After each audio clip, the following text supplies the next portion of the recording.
Hello, beautiful soul family. Rebecca here, your vibe mentor, bringing you another video on how to raise your vibration so you can live your best life. I'm kind of giggling inside because I wanted to talk to you about the disconnection from our bodies. And what's funny is I'm getting sort of like these butterflies as if I were nervous to make the video, which is funny because I've been making videos pretty consistently for more than a year now, or almost a year, I think. And it's the body getting excited, which is so fascinating and so fun. And I'm so grateful to have that renewed connection in a way like never before. And so that's, of course, why I want to bring this to you is, of course, everything that I do and speak about and create videos on or content on in general is all of the things that have made a massive impact in my life. And I want you so much to experience not only the escape from the torture and the pain and the prison of depression and anxiety and just nothing's right with the world to what's on the other side of literal joy and bliss that you just cannot find words to explain. And as the Tao says, it cannot be named, right? That our creator, source, energy, the vibrance of life that is available to us cannot be named because it is that amazing and awesome. And so that's why I'm here for you and bringing you this video on how to improve your connection with your body, or even where we'll start is to recognize if you are disconnected from your body. And I think this is far more common than people realize, that we live in a society where we're very much in our heads. We're in a masculine society of doing and thinking, and we've got this phrase that has been exalted for so long, I think therefore I am, which is simply not true. And even for a lot of good-hearted people who are trying to survive in a very difficult world, we can sort of disconnect from our bodies. We pull our conscious awareness up and out because there is a sense of wanting to escape, and that prevents us from being grounded in the here and now. And I'm just getting this idea, if you will, this thought, that I'm going to express to you what I'm feeling in my body as I go through this. So I have a very strong sense in my throat chakra right now that is unique. It's not typical of these videos, as well as almost a pain that just shot up in my solar plexus as I said that. So what I'm going to do is I'm going to share with you, which is really interesting, I did not plan on doing this, how my body is responding to the message that is being given to you. And I would encourage you to do the same. And I'm feeling that that's why that's coming up, is the body wants to be part of this conversation. And now there's a throbbing in the heart here. So the body's excited, excited, and it has a lot to say. It wants to participate in the conversation, and your body does too. And as you bring your awareness to your body as we go through this, you'll start to see that these messages are constantly available to us, and yet have been numbed out and stifled or rejected in a way for most of likely our generation and many generations prior. So getting back to the notes and what I actually intended for this video. Not that I don't appreciate the input, thank you. So things can happen that can cut us off from our body. Most oftentimes in psychology, the statement is made that it is sexual abuse that causes most people to disconnect from their bodies. But like I said, I am experiencing more exposure to different types of people every day that are very disconnected from their body, and even a better way to say that is more reliant on the brain or the higher chakras than we have been asked to do or be, right? That we are asked to be balanced and to utilize all of our chakras. We chose to incarnate here at this time, and that requires us to be grounded in this world. And we cannot be at our fullest expression or shine our light as brightly as we are designed to if we are not balanced in every way. And the unification of the heart, mind, and body is an absolute critical piece of that puzzle. You cannot do what you came here to do if you don't have that unification. Right? The world sends us these subtle messages that somehow our body is a problem. And especially, again, I will reference, if you have, as I have, experienced sexual trauma, we may have identified our body as the problem, the reason we were put in that situation, the reason we experienced that experience, or the reason we feel this pain. And that is heartbreaking, not only for the divine and your purpose and your soul, but also for your body. That your body did not cause that, is not the source of that pain, and was hurt just as much as you were. And that separation that can happen is equally as painful for all of the parts of you, right? That even the body itself is made up of different parts, right? The heart wants to speak, the throat wants to speak, the gut wants to speak. They all want to be heard. They all want to have a piece, or not a piece, well, a piece of the pie, a seat at the table, however you want to say it, right? And many of us even have the question, do I belong here, right? That we know in our hearts that we are not as hard and cold and calculated and ruthless as this world can seem at times. And so that will send us the message of, do I really belong here? And we would question, am I safe in my own body? Am I safe in this world in my body? And well, we may even have that sense of, I just want to escape. I just want to meditate and sleep all day. And I've been there. Sleep is amazing because we kind of do get to disconnect and go to the other side for a while. But again, the joy and the bliss and the peace and the happiness that you seek is available in your body, fully grounded here and now. And so that's most of what I want to share with you today, is recognizing if this is a challenge for you and assisting in helping repair and reunify those parts of you. So, signs that you may be disconnected from your body. First of all, if this is resonating for you at all, if your body is getting excited or you're feeling twinges moving around your body for some reason, I am feeling the need to bring up some gas apparently. So yes, the body is speaking. If your body's speaking, that is definitely a yes. Sometimes you may feel sort of like your head is spinning, or a lot of dizziness, or a lot of pressure, especially in that higher throat chakra area, the back of your neck, the shoulder area. That can indicate just a lot of stress and pressure in these higher regions, where we're leaning too much on the brain or the head and not enough on the system and the network, the family of resources that we have available to us in our body. We may often feel overwhelmed by our emotions. Again, that's a disconnection from the body, that the body and the nervous system and the vagus nerve and all of these systems that are there to assist us in processing are not able to help because we have separated, right? You may have a sense of emptiness or numbness, or I can't feel in my body, right? That you may feel a lack of meaning or purpose even. And you may constantly feel uncertain of yourself, right? So the questioning of whether or not it's all okay is part of this, right? So when we separate ourselves from our body, we literally pull away from love and from the source of our very existence.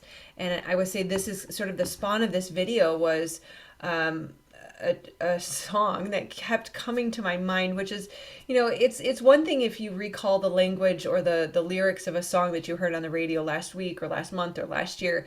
But when a song comes to me from the 80s that was probably created when I was like 1 year old, it's an obvious sign, right? And of course I recognize them all as signs, but this one was pretty funny to me that this would be the message. But again, like I say, as I'm repairing and working with increasing the connection with the body more and more, it just continues to amplify. It really hasn't stopped.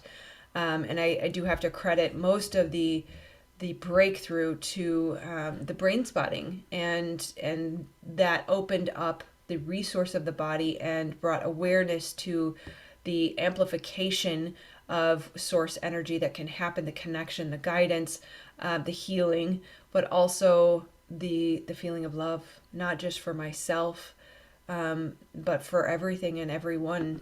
And it is incredible. So this song, hopefully I won't get a copyright strike. I'm gonna play it for you because it's just so funny. It's so silly.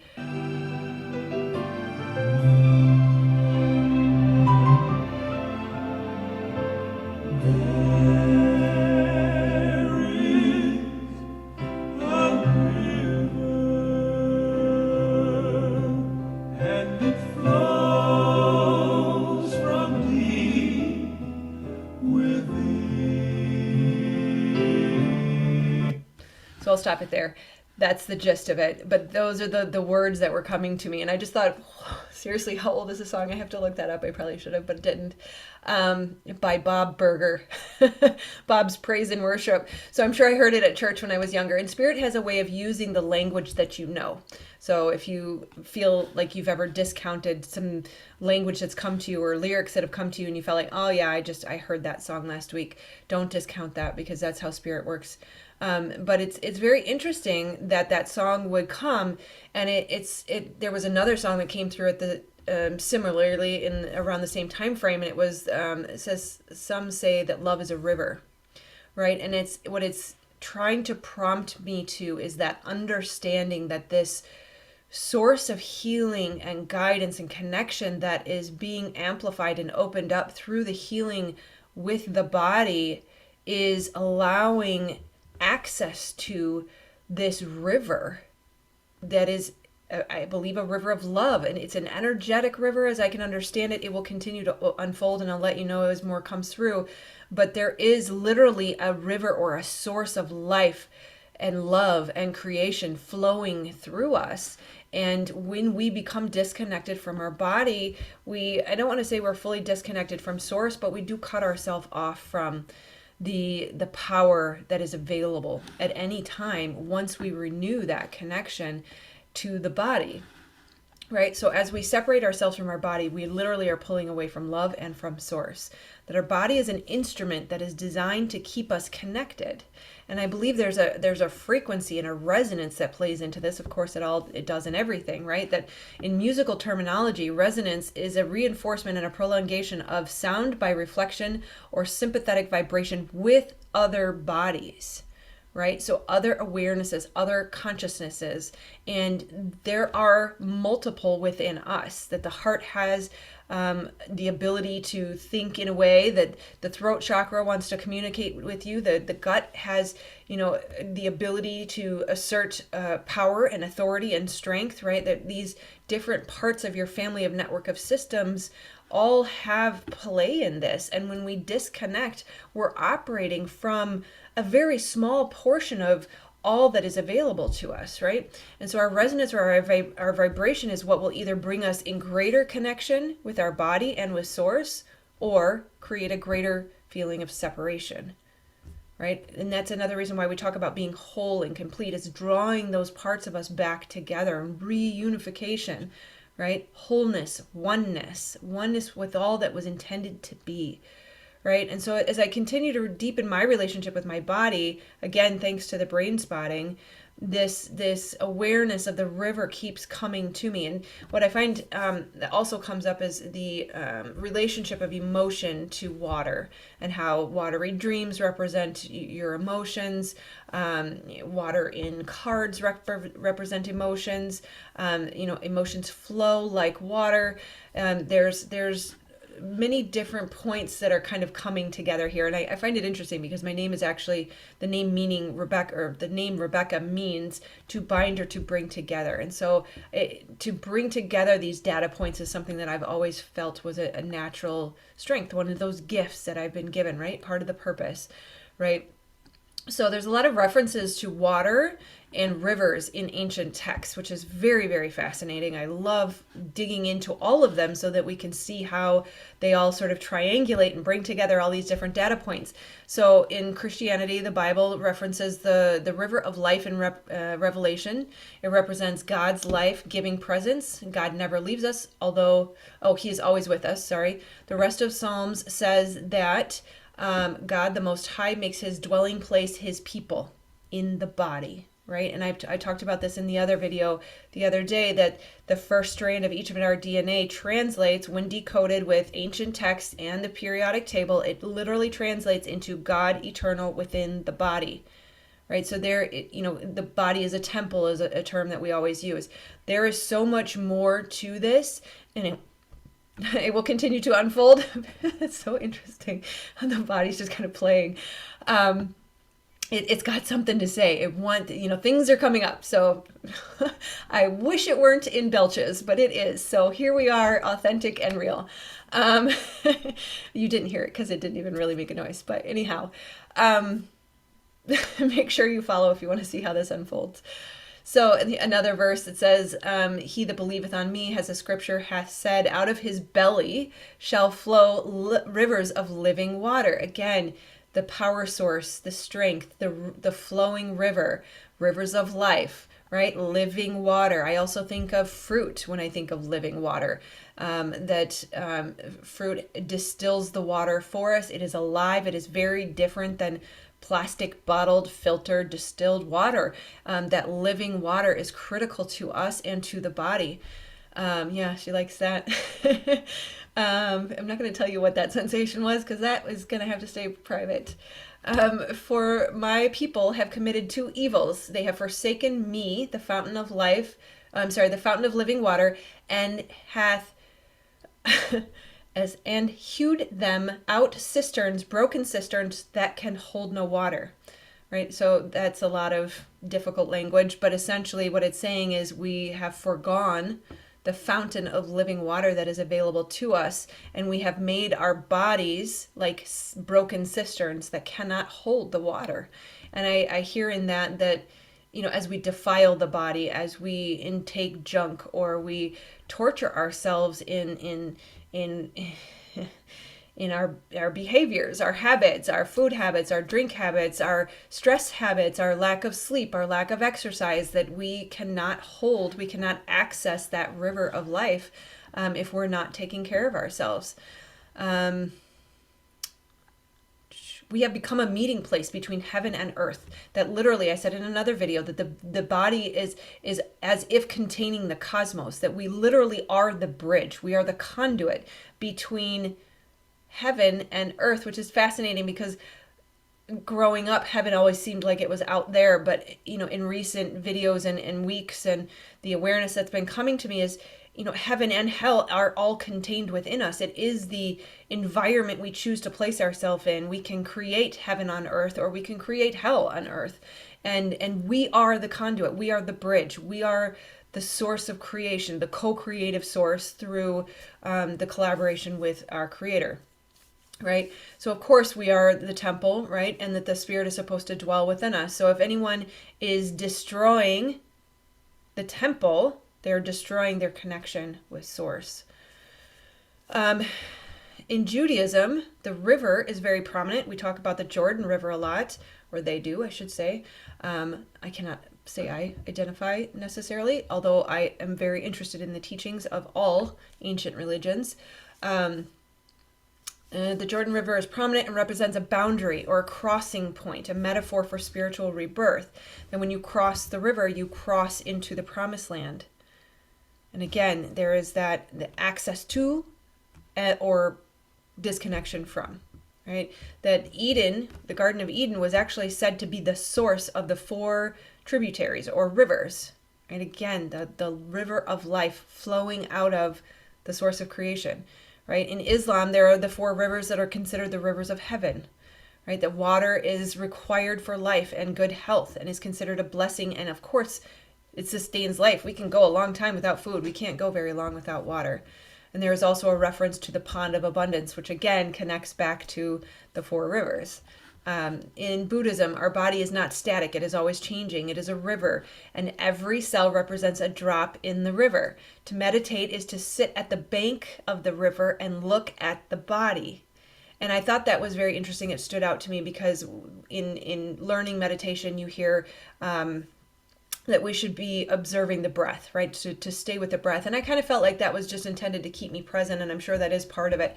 But to hear it put this way, that in meditation we are to sit and look at the body. And I will say this is the very thing that is recreating and reunifying and rebuilding the relationship with my body, is the time spent in just pure observation, awareness, and presence with the body and listening, right?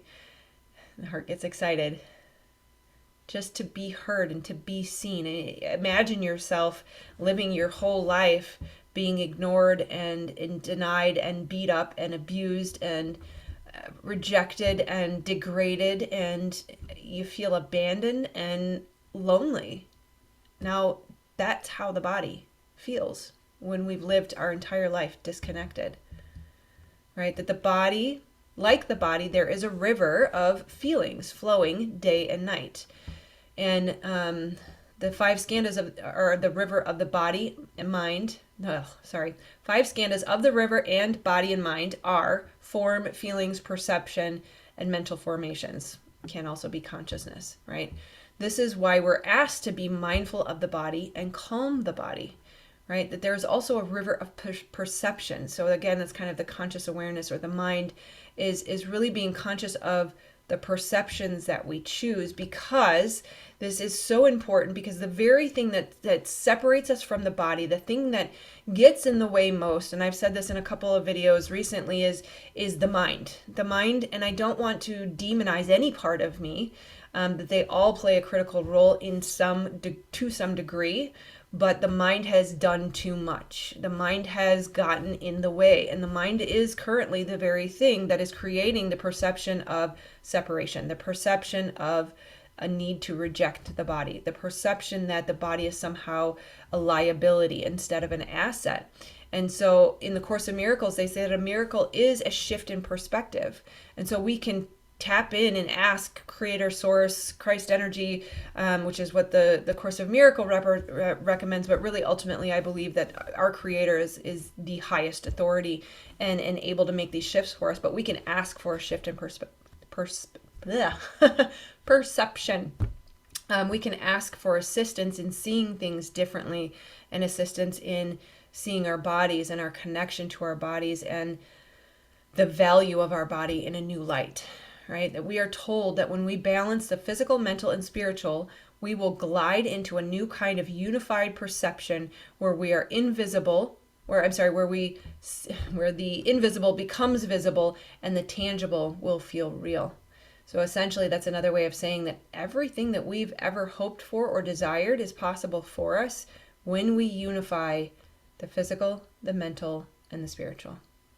And so that's where the thought processes come in, that we really need to keep our minds on good things. And I talk a lot about this in my course, but there are ways to reprogram your neural pathways or your dendrites so that they automatically and very easily go to positive thoughts. And I am not in any way suggesting bypassing. I am certainly not in any way suggesting lying to yourself, because integrity and authenticity are always going to be king. But at the same time, we do have a choice to shift our perspective. We do have a choice to find the silver lining. We do have a choice to tell ourselves a better story.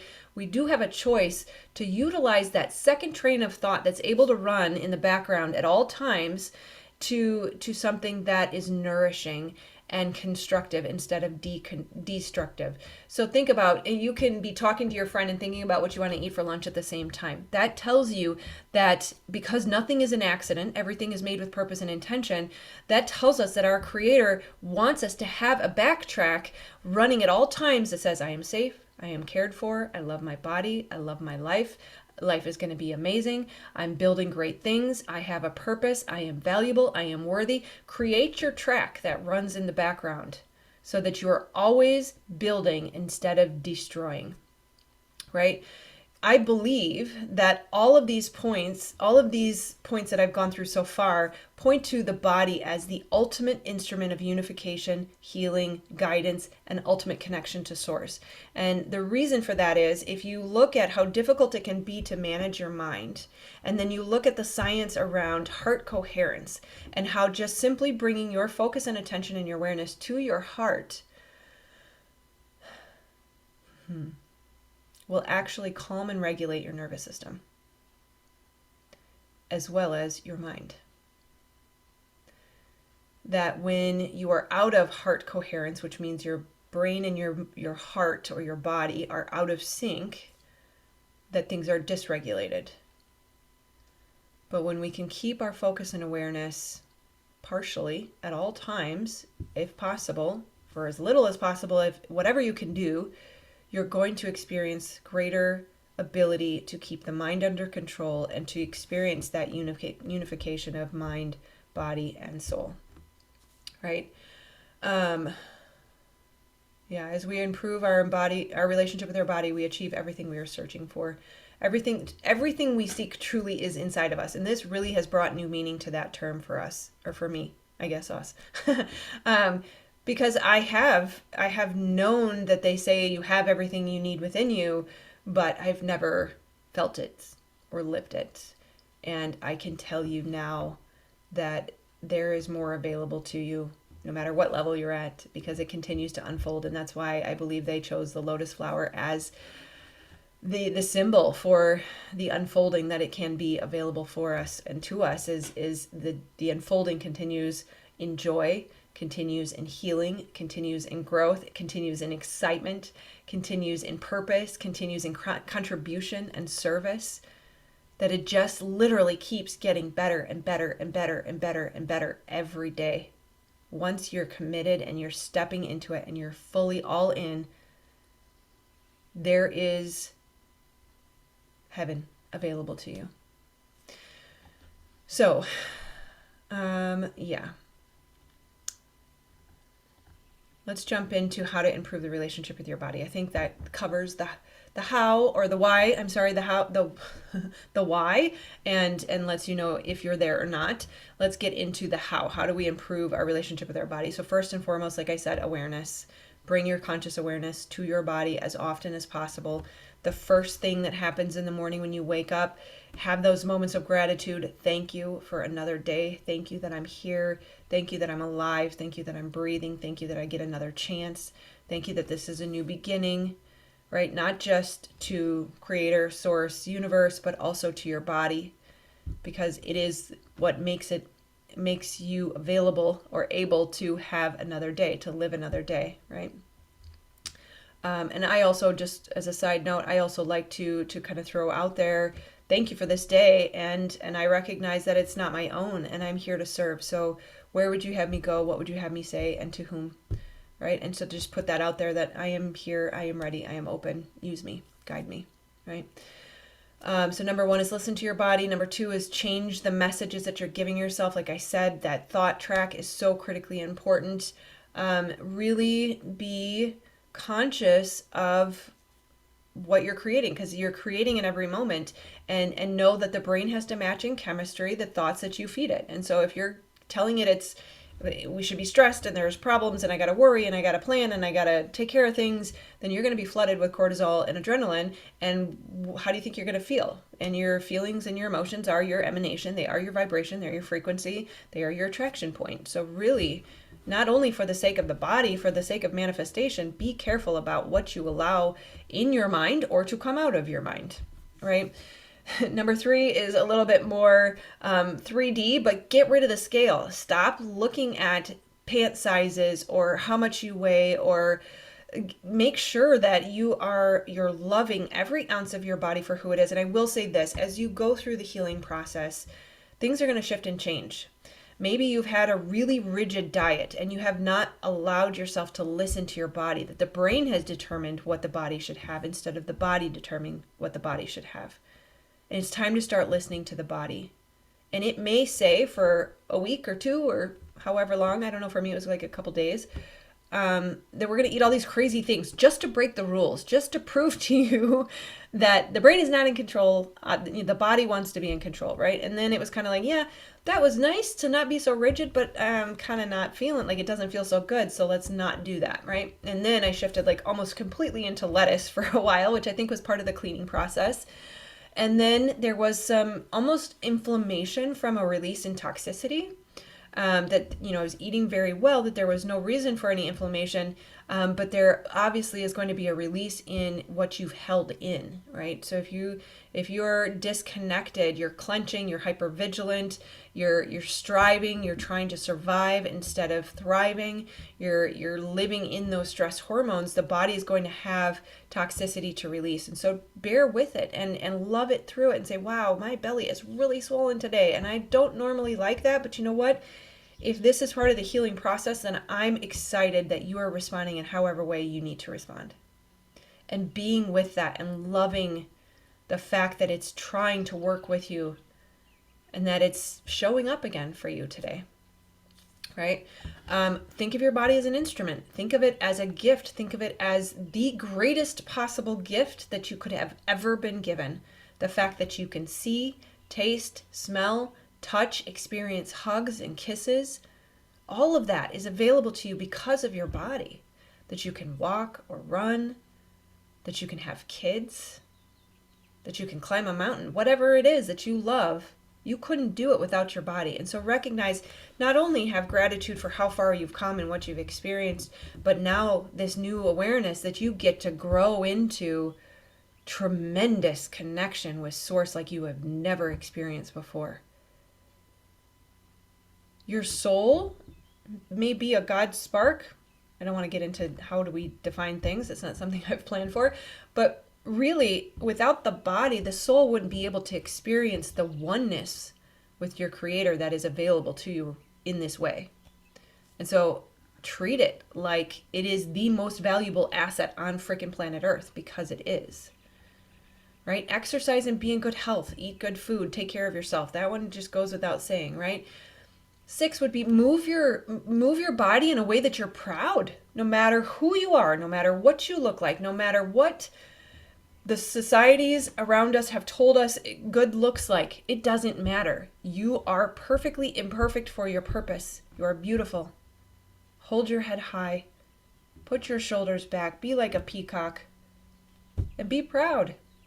I mean, it's proven. It's scientifically proven. If you hold the hero stance versus a curled and hunched stance, you're going to create new energetics in your body. You are telling your body, I am proud of who I am. I am showing up. I'm going to be seen. I'm going to be heard, and I'm going to fulfill my life purpose, whether people like it or not. I don't care. Because it's me and my body and Source, and that's all I freaking need. And enjoy that time together. That ability that you've been gifted through your body. Another one, number 7, would be wear comfortable clothes. I cannot say that I am able to solely wear cotton and wool as much as I would love to. I have to work on a new wardrobe. It does not happen overnight, but cotton and wool are known to be the highest vibrational frequency clothes out there, or I guess you would say materials. So if you can find clothes that are pure, and linen. If you can find clothes that are pure linen, pure cotton, or pure wool, not mixing the fabrics, that's best. But obviously that we're going to put on the shelf as like the highest long-term goal. But for now, wear loose clothing. Wear clothes that fit. I know I'm guilty of wearing like super tight yoga pants because they look freaking awesome.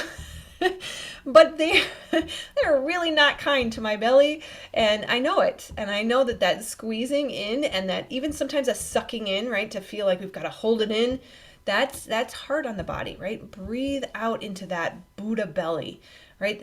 In Buddhism, they honored Buddha as having the most desirable body.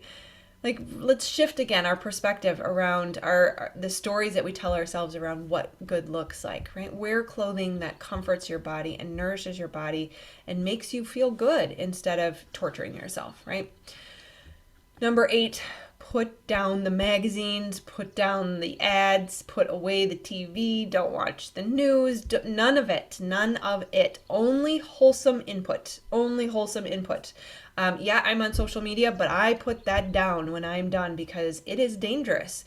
Those visual images that are constantly flashing in front of you, whether you tell yourself, I don't feel that, the truth is it's getting in, it penetrates you. So really be careful, be vigilant, right? I think they say like take your thoughts captive, and that to me also applies to the input as well as the output. That we really need to be vigilant about caring for ourselves to say, I am not going to subject my body, my mind, my soul, any of myself to that nastiness, because it's not good for anyone, especially your kids. And then surround yourself with people who are supportive of you and your body and who love on you. And know that if you are overweight, if you struggle with weight, partially it's going to be a relationship with your body, but also partially your body has tried to keep you safe. That when we add on extra pounds, we're literally adding extra layers between us and the world. that the world didn't feel safe, and so the body is trying to protect you by keeping you a little bit distant from the external world, but also trying to distance the internal toxins from your vital organs. And so excess fat does both of those things. It separates you from the world, and then it separates the toxins from the vital organs. So just be supportive and know that you need people who are going to love you no matter who you are, what you look like, always and forever, period. And then the last thing, number 10, love on yourself. Tell yourself you're beautiful. Tell your body, I love you so much. Thank you, right? Thank you for talking. Thank you for being part of this video today. Thank you for forgiving me for all those years. Thank you for supporting me. Thank you for putting up with all that crap I put you through, right? And love on your body. And you will find that you have more love to give to others as well. So super long, I know, but as you can see, all of this is very, very important. I'm called to make certain videos. I'm called to deliver certain information. And if you follow, if you resonate, then it's for you. And if you want shorter form videos or you want some certain topic, then I'm sorry. I have to follow my guidance, and I trust that this will reach the people that it's intended to. So if you're here this far, you're probably one of those people. So all the stuffs, right? So subscribe here if you want to know when the next video is that happens to come through on this theme. Otherwise, other videos that have been created previously, if there's anything I've referenced that you want to know more about, or to continue this journey of healing and stepping into your life purpose, definitely check that out. I love you guys, and please do like, subscribe, and share, because that lets me know you're here and someone is benefiting from this, so I can continue to show up for you. All right, I love you guys. Namaste.